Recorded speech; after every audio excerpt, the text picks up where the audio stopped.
وتولى عنهم وقال يا أسفا على يوسف وابيضت عيناه من الحزن فهو كظيم قالوا تالله تفتأ تذكر يوسف حتى تكون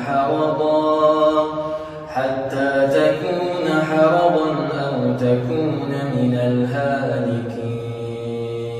اسمع مني الفيديو ده، اسمع مني وركز ورايا وخد كلامي ده كده وطبقه في الفترة دي وانت هتشوف كل كلمة.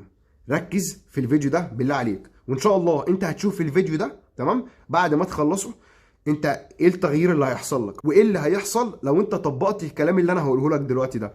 صلي على النبي وركز معايا وتعالى. احنا المفروض بنبدا اننا بنصلي على النبي. هل احنا بدانا قلنا كده؟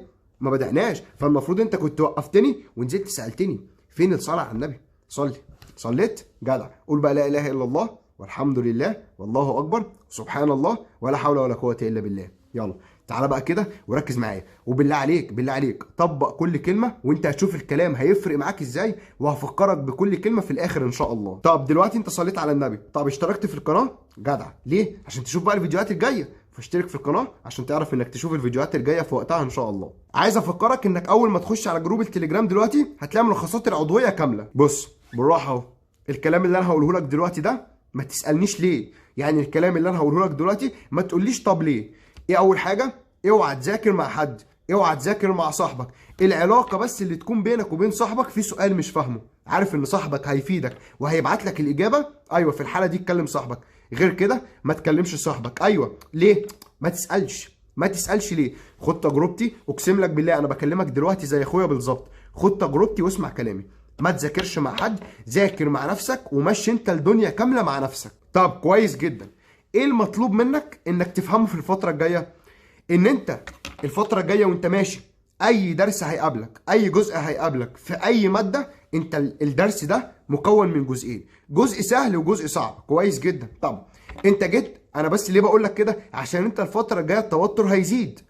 انت الجزء السهل هتقدر انك تتعامل معاه بكل سهوله. طب الجزء الصعب ده بيكون صعب عليك وعلى كل الطلبه، فبالتالي ما تجيش بقى عند الجزء ده وتقول انا مش فاهمه وهو ده الجزء اللي هيجي لي في الامتحان وكل الكلام ده. الجزء الصعب اللي هيجي لك ده عندك وعند كل الطلبه. تعمل ايه؟ بالراحه كده ابدا انك افهم الجزء ده وابدا انك حل عليه كتير. طب هتيجي تقول لي ما هو انا مش فاهم احل كتير ازاي؟ افتح فيديو من اليوتيوب وحل كتير من اليوتيوب. يعني انت الجزء ده مثلا انت مش فاهمه، مثلا الفصل السادس في الفيزياء الحديثه انت مش فاهم والنظري فيه كتير، ابدا انك افتح فيديو من اليوتيوب وابدا هات حل وحل كده واكتب كل الكلام او كل المعلومات اللي انت بتخرجها من الفيديو. اعمل الحركه دي وهتدعي لي في الجزء اللي انت مش فاهمه. الجزء السهل خلص، في جزء صعب انا مش فاهم الجزء ده، مش قادر ان انا افهمه، زي مثلا جزء الاجهزه في الفصل الثاني في الفيزياء، زي مثلا عندك مسائل الباب الثاني في الكيمياء، عندك الاجهزه في الفيزياء، ابدا انك حل عليها كتير. اعمل الحركه دي واقسم لك بالله هتدعي لي. اي درس منقسم لجزئين، جزء سهل وجزء صعب. خلص السهل ولما تيجي للصعب طبيعي مش هتفهمه بسرعه او مش هتفهمه بسهوله، من كتر التكرار ومن كتر الحل الكتير هتلاقي نفسك انك والله الامور كلها طبيعيه. هفكرك تاني، فاكر درس التوالي والتوازي؟ ده كان في البدايه كان صعب جدا. طب دلوقتي انت بتحل كده بكل سهوله. طب ما تشتكيش الفتره دي. هتيجي تسالني وتقول لي ليه؟ هاجي اقول لك والله ما تقولش ليه. دي بص، انت لو بتسال في الحاجات دي انت والله بتضيع وقتك بس. ده حرفيا ده اللي انت بتعمله. اوعى تشتكي لحد. ايوه ليه؟ انا دلوقتي لو انت جيت تقول لي انا بمسك التليفون كتير، براحتك.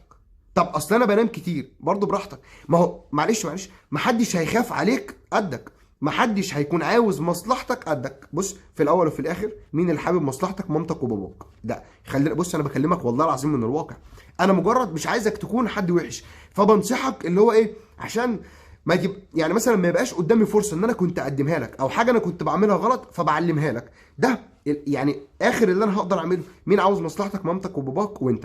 اي حد تاني لا. فانت دلوقتي لما تيجي تشتكي لي يا اصل انا هعمل لك ايه؟ هو مستقبلك انت. بص اقسم لك بالله انا بكلمك زي اخويا بالظبط. انا دلوقتي بقول لك الحقيقي. انت لما تيجي تقول لي انا بمسك التليفون كتير، طب بص انت ناقص لك 4 شهور وتخش الامتحان، انت بتمسك التليفون كتير، انت اللي هتخش الامتحان. ما اصل انت بتنام كتير، انت برضه اللي هتخش الامتحان. هل انت لما تيجي تشتكي لي انا هخش الامتحان بدلك؟ هل انت لما تروح تشتكي للمستر، لما تروح تشتكي لاي حد هيخش الامتحان بدلك؟ مستحيل. اصل انا بمسك التليفون كتير وبنام كتير وما عنديش شغف؟ لا، ركز ان اللي فاضل 4 شهور وهيخلصوا بسرعه جدا. ركز اهو، انت قدامك 4 شهور والله لا هيخلصوا بسرعه وهيعدوا اسرع من الفتره اللي فاتت. ده لو انت فضلت ماشي بنفس النظام اللي انت فيه. بس هل ال4 شهور دول تقدر انك تخلص فيهم وتجيب من الاول وتخلص؟ اقسم لك بالله، اقسم لك بالله تخلص المنهج 3 مرات، مراجعه كذا مره وشرح كذا مره وحل كتير جدا من كذا مصدر ومن كذا كتاب. بس لو انت بطلت تشتكي وبدات انك تبدا، لان زي ما بقول لك والله مفيش شكوى هتفيدك. اصل انا تاني اهو بمسك التليفون كتير. لا، سيب التليفون. ليه؟ عشان انت قدامك 4 شهور وتحدد مستقبلك، عشان انت قدامك 4 شهور وتخش انت اللي تمتحن في الامتحان، عشان انت قدامك برضه 4 شهور وتشوف ايه النتيجه اللي طلعت، ايه الحصاد اللي انت حصدته. فانت قدامك الفرصه اهي من دلوقتي، ما تشتكيش لحد. واظن انت فهمت دلوقتي انا كنت بقول لك كده ليه. طب خد مني الكام نصيحه دول والله هتدعي لي. اسمع مني، اسمع. بص انا عمال ااكد عليك، اسمع اللي انا بقوله لك. هتخش الامتحان وهتشوف كل كلمه. طب ايه اول حاجه هتشوفها؟ حل رسومات كتير. تاني، حل رسومات كتير على قد ما تقدر. عندك رسم بياني في الفيزياء، حل كل اسئله الرسم البياني اكتر من النظري. عندك في الاحياء في رسومات كتير، حل الرسومات دي. ايوه، ليه؟ لان انت عندك لما تخش الامتحان كل صفحه فيها سؤال نظري وسؤالين رسومات. مثلا اقلب رسومات، اقلب رسومات.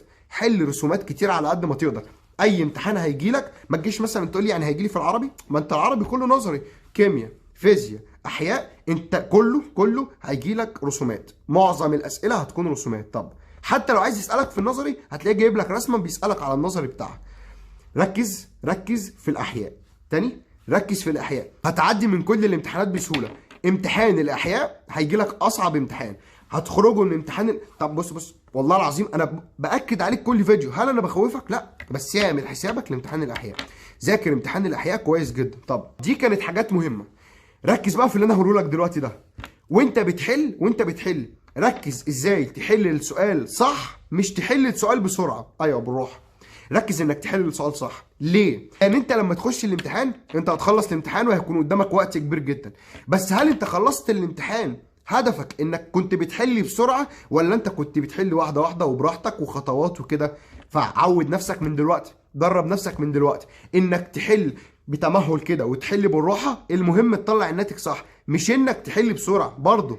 ليه؟ لان انت هتخش الامتحان وهيكون عندك وقت كبير جدا. فالوقت الكبير ده لما يعدي او لما انت يكون عندك وقت كبير تكون انت ماشي الامتحان كله صح، وتكون حليت بالراحه وحلل بخطوات ومظبط الامور. طب تيجي انت دلوقتي تسال نفسك سؤال مهم قبل ما انا اكمل لك. هو ايه ده؟ لا، احنا دلوقتي داخلين خلاص في يونت 7، ومجرد ما تنضم هتلاقي انك اتفتح لك بقيه اليونتات كامله وتقدر انك تحل اي سؤال بعد ما تتفرج على محاضره اليونت. تحدي مني ليك انك تحل اي سؤال انجليزي حتى لو ما بتعرفش تترجم، حتى لو مش متاسس من صغرك. وان شاء الله زمايلك هيكونوا هنا وهتنزل كده تقرا الكومنتات وتشوفهم بيقولوا ايه. فلو حابب انك تنضم خش على جروب التليجرام هتلاقي كل التفاصيل. طب بص بقى الاسئله اللي هتجيلك بدرجتين، وخد كلامي ده وهوريهولك في الامتحان ان شاء الله. دي ان ايه، ار ان ايه، ركز فيهم كويس جدا. اصعب اسئله هتجيلك في الامتحان ما تقوليش التكاثر، ما تقوليش الهرمونات، ما تقوليش المناعه. دي ان ايه، ار ان ايه، اصعب اسئله هتجيلك في الامتحان. فوانت بالله عليك داخل كده في الدي ان ايه والار ان ايه ركز فيهم كويس جدا. طب الاسئله اللي بدرجتين معظمها دي ان ايه وار ان ايه اهو ماشي. الاجزاء دي هيجي لك عليها اسئله بدرجتين وهبقى افكرك بكلامي. كيمياء مسائل الباب الثاني، في الفيزياء الباب الثالث. وعندك الاجهزه في الفيزياء اساسي هيجي لك عليها سؤال بدرجتين. الدي ان ايه والار ان ايه هيجي لك عليهم سؤال بدرجتين او سؤالين بدرجتين، وهيكونوا في الرسومات، مش هيجيبهم لك نظري، هتكون رسومات. هفكرك تاني، امتحان الاحياء هيكون اصعب امتحان، وامتحان الانجليش اسهل امتحان. ليه؟ ده عشان انا بديك بس مش اكتر يعني، عادي كده. اخر حاجه بقى عايز اقولها لك، يعني بص نصيحه مني ليك، احسب كل حاجه الفتره الجايه. احسب بتنام ازاي، نظم نومك، اعمل جدول كده تمشي عليه وظبط امورك الفتره الجايه عشان تقدر انك تعوض كل اللي فات. ما تنساش انك تشترك في القناه، واخر حاجه ما تنساش انك تصلي على النبي. سلام.